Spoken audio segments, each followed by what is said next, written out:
Good morning. Just wanted to check that I'm in the right place.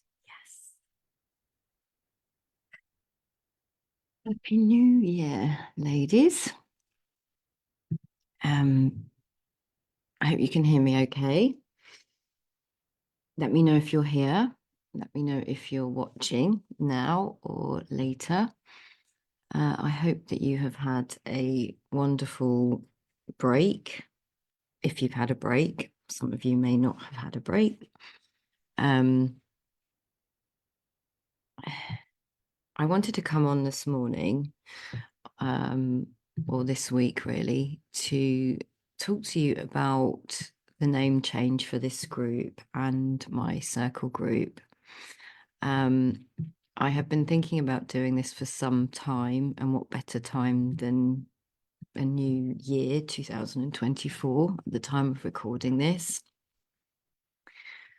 And I wanted to share a little bit about my reasons for doing that and my own journey into the feminine over the last few years, as it's been really profound and humbling and life-changing.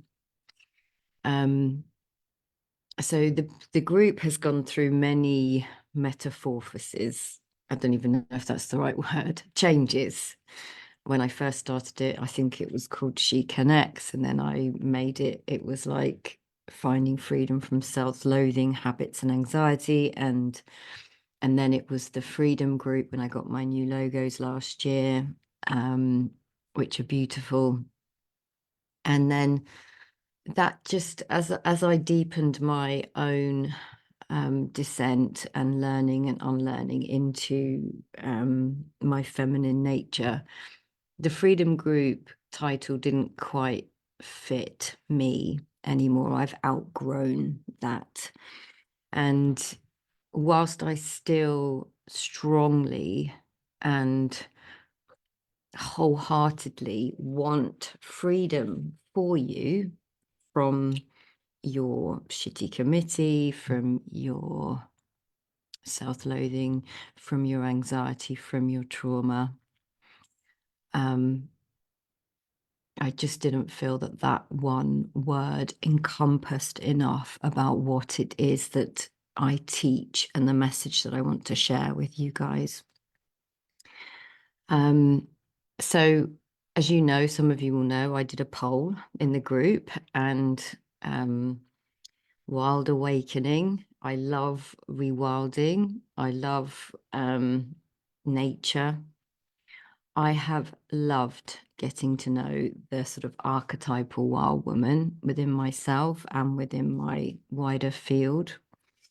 And understanding your feminine nature, from the feedback that I saw on the group, seemed to be awakening and wild and wild heart, and understanding your feminine nature seemed to be what spoke to you the most. So that was my choice, given the votes that came into the group. And I was lucky enough that the lady who did my logos last year agreed to change them for me again. Now, as part of my own learning, last year provided quite a few very deep initiations for me in my own learning. Now, my learning has been unfolding since my father died in 2016. I have been from that point kind of invited by life, and I feel very lucky throughout my life, even though I've gone through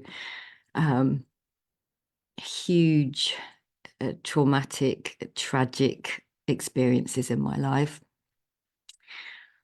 Life's always invited me to keep moving forwards and keep growing and evolving and unfurling. So once my father died, that being that kind of main masculine presence in my life, it opened up opportunities whereby I dived straight in. I didn't feel like I had anything weighing me down anymore, in that my son at that point was 16 and the father that I had taken care of for so many years was now gone. And I have jumped in head first, and it has been profound, painful, challenging, confronting, um, joyful, um, easeful, all of the things. It's been all of the things. And I have been teaching each step that I have learned along the way.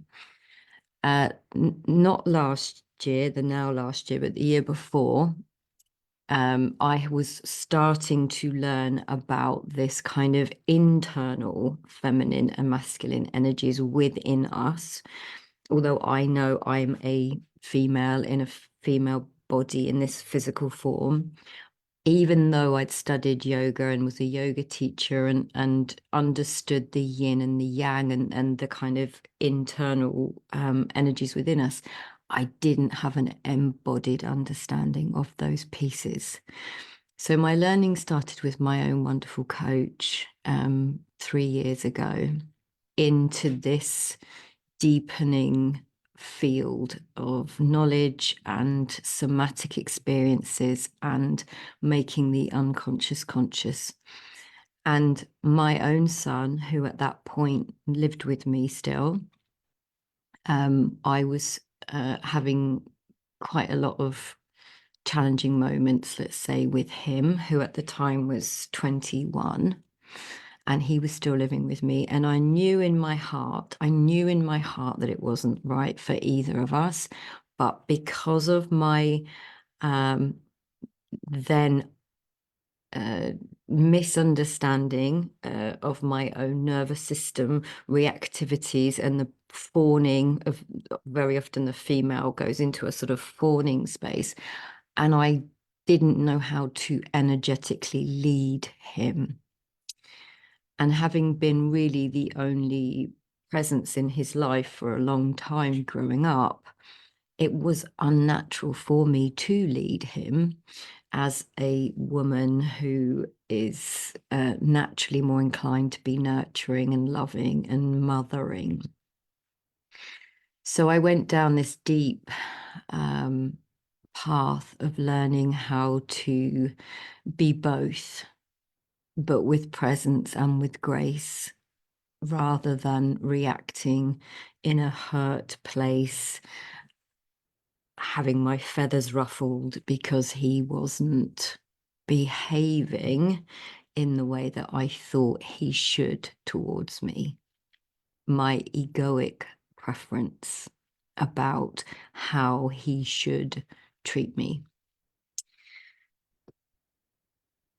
And so ultimately, what happened in that relationship with my son was that I asked him in the end to leave. And it was the hardest thing, one of the hardest things I've ever had to do, because it went against my mothering nature to kick the bird out of the nest, even though he was 21, even though we'd had lockdown and all of those things, which meant he couldn't then go and do the things that he was doing abroad.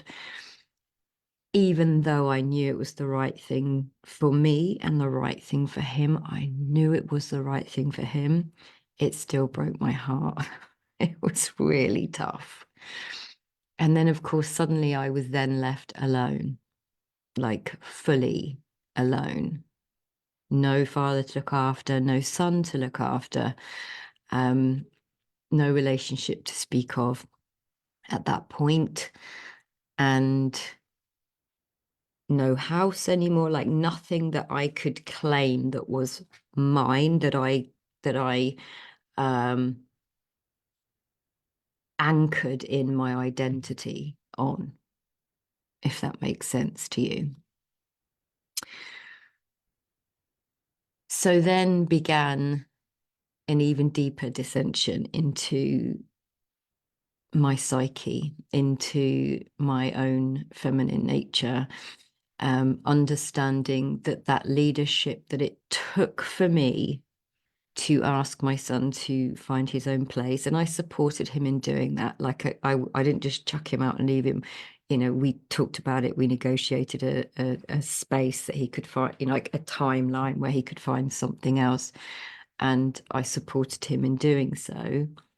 But that leadership, that not taking it personally when he was acting or reacting in his own way to certain things, I realized that my mothering of him up until that point had been a disservice to him.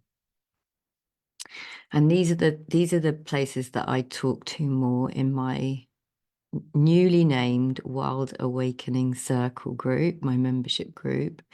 And I will be taking a group of ladies on a really deeper initiation through a program, but I'll talk more about that when the time is right.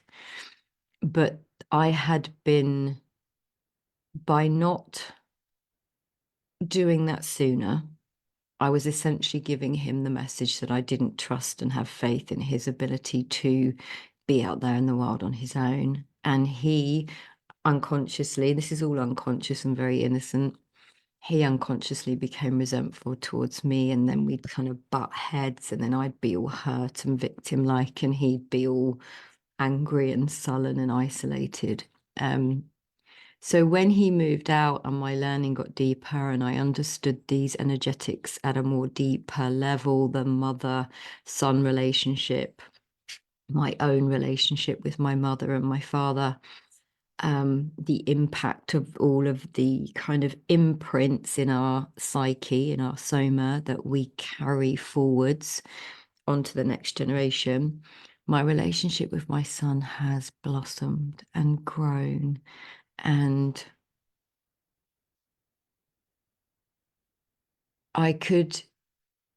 it's unimaginable to me. It's been unimaginable to me to watch how he's thrived. Of course, he has. And this, I think, really speaks to how we don't trust ourselves. The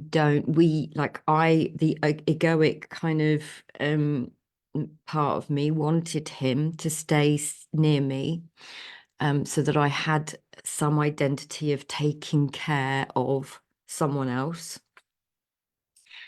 There's so many layers to this. I'm just kind of touching on a few, but to just kind of give you a sip of like the learning that I've had to go through in my own journey around anxiety, around trauma, around PTSD, around nervous system regulation, around my relationship with my son, my relationship with men, my relationship with my mother, my relationship with myself.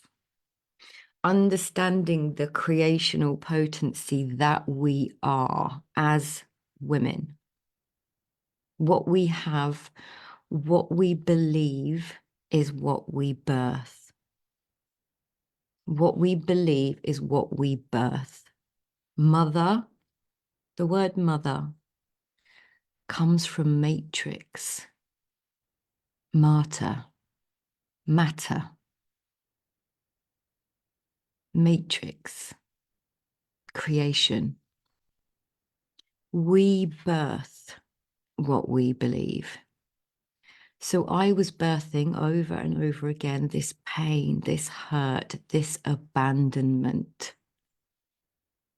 over and over and over again, in all the people in my life.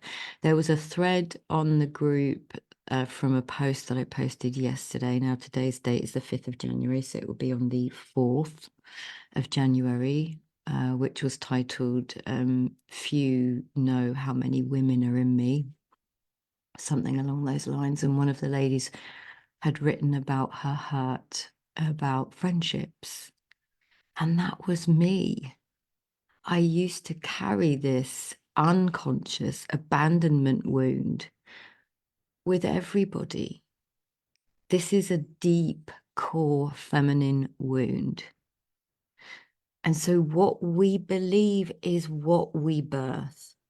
So like the lady that was commenting on my group, she's birthing unconsciously and innocently this creation of, through her lens, and I was doing this through my lens of, I'm being abandoned all over again. But it's never coming from our current reality. It's always coming from unconscious conditioning and programming and nervous system activation. Now, I have spoken about nervous system and the female nervous system in the past. I've done it on the free resources in this free group. I've done it on my podcast, on my YouTube channel. I have spoken at length about the nervous system, and I do plan to do a kind of deeper masterclass around the foundations of your nervous system at some point soon. But we as women have been entrained by society and by our elders to take care of others, to take care of others before ourselves. And then we feel resentful, and then we feel anxious, and then we're running around trying to make sure everyone else is okay, whilst putting our needs right at the bottom of the pile. And then when we do at times take something for ourselves, we feel guilt. And we're in this constant loop. If we don't understand this deep in our psyche, these imprints that have been kind of seeped into us by our elders innocently, unconsciously, we keep repeating patterns and loops of recreating the things that we believe about ourselves, often being, I have to take care of everyone else before myself. And thus our life force, our eros, starts to diminish and get squished. And we can become hardened and calcified and bitter and resentful and frustrated. And then we wonder why we're sorrowful and unhappy, and maybe eat too much or spend too much or drink too much or numb out watching the TV or numb out on our phone, because we've become disconnected from our feminine nature, from the brilliance that we are, always outsourcing our wisdom to other people, to books, to podcasts, to everyone else. And then because of our feminine nervous system, we go into comparison, and all the time we're constricting and constricting and constricting into, I'm not good enough. And there is where we become hardened and hopeless. Now, I've been all of those things, and I have gotten out of it. And this last year, I can now say that, so 2023, so 2022 was when my son left, and I went through this huge kind of unraveling around my relationship with him, my relationship with the masculine, my relationship with my dad, all those sort of places that we perhaps don't want to open Pandora's box on, but I did. And I got to a place where I really understood my nervous system, and I could feel those places of loosening up and alchemizing. And then I had this experience in May of last year where I went on holiday with my mum and my stepdad, and I had previously and for many years been intimidated and frightened by my mum, even though I'd had some insights around that through the principles world and through my learning, and I felt much more comfortable around her. There was still a very deep rooted response of freeze. And because of this work, when I went on holiday last year, there was a moment where my mum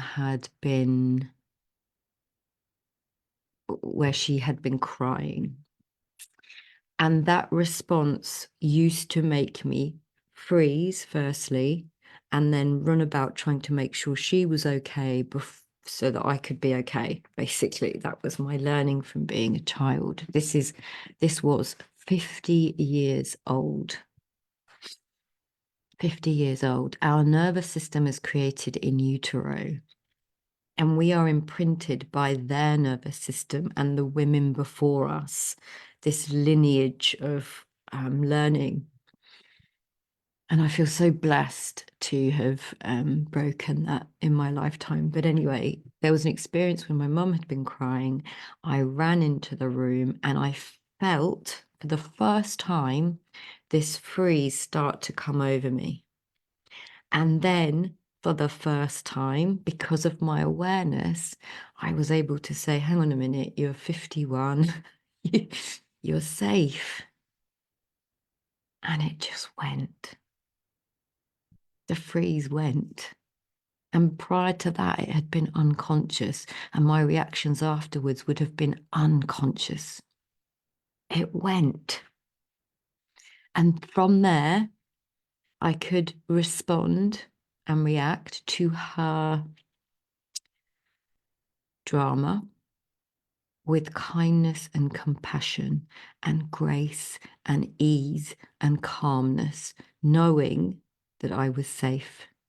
There was nothing that she could do that could anymore make me go into a fear response. And that was a really, I mean, that so my son, one amazing learning and profound moment. He's been one of my biggest teachers.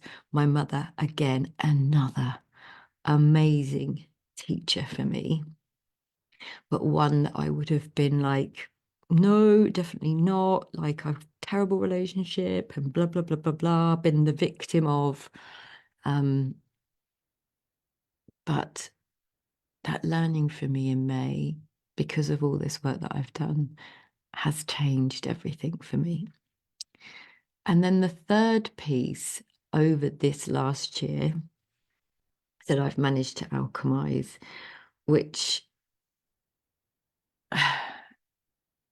obviously we don't plan to be triggered. And what I've learned about these pieces in us is that it's like a spiral. Like I can hit potentially the same spot again and again and again. And this the sort of latest one, if you like, was when I had a client start to write things behind my back to people in my community and then threaten to sue me. And previously, I would have been in fear, absolute fear. A lot of the work that I do with people who are in a similar field to me, i.e., they're coaches or they're trainers, or they're online in some way, or they are, they've got their own little business, their fear is speaking their truth in case they get attacked. And here I was being attacked, but hurt people. And I had a realization, because initially, my initial reaction was fear. And then once I sat in that space, that uncomfortable space, I didn't run from it. I didn't numb it. I didn't suppress it. I didn't go into this swamp of like, poor me. I just sat in that uncomfortable place. And again, something else occurred to me. Because I was able to sit in the uncomfortable void of not running from my fear and my pain, I suddenly realized that for much of my life, I have innocently believed and subscribed to the fact that other people have more power than me, and that I was giving my power away. And no one can take your power away. And in that moment, I was no longer scared. And I was able to deal with what arose with grounding and anchoring from root to crown. All of the old stories and narratives and fear-based imposter syndrome and masculine topside analysis and anxiety fell away.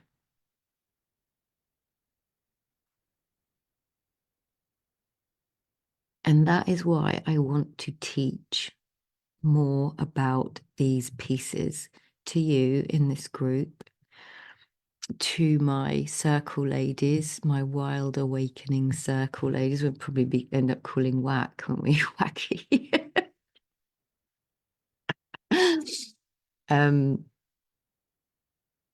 But just to be free, to be wild and speak my truth and hold myself with grace and be tethered to myself,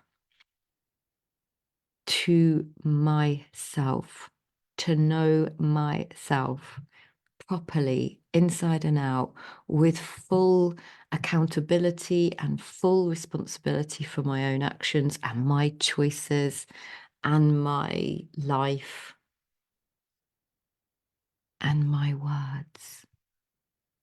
I now know that I birth what I believe, and so I choose to believe something that's more true about me. And I know it's true about you as well, which is that you are good enough. You have huge codes for creation.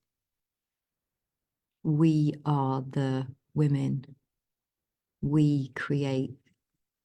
We need men. My relationship with the men in my life has drastically improved.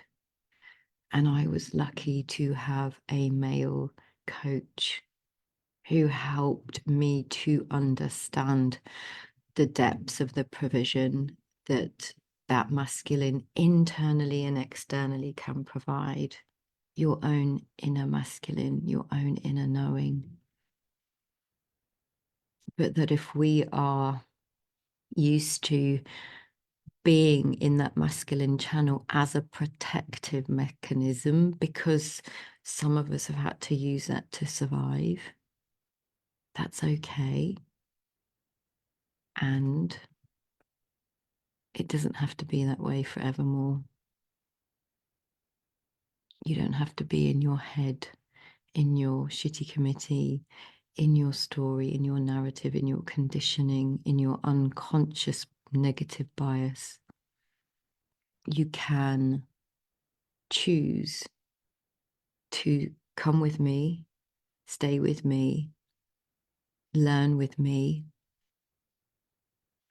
and listen for a resonance in your system, in your body, rather than arguing with me or listening to agree or disagree, which is where we go when we're in our analytical mind.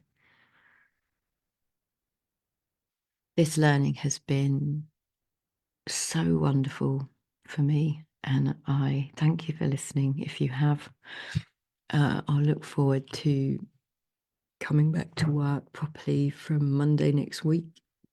If you have any questions you want me to answer the question of the week, please let me know. You can write me a message.